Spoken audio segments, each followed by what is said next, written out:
সন্ধ্যেবেলা কি রান্না করছো? কি দারুণ গন্ধ উঠেছে গো। এটা মাংস রান্না করছি, হরিণের মাংস। মাংসটা কই? ওই তো বাবা, এটা এটা হরিণের মাংস না, ওটা যে জলের মাংস, জলের। কি বলো না, এটা ঝিনুক ঝিনুক।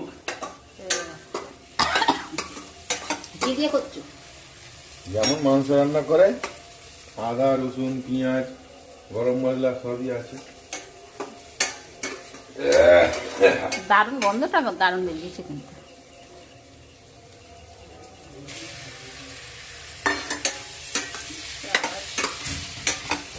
এই আলুটাও ভেজে রেখেছো, দেবে নাকি?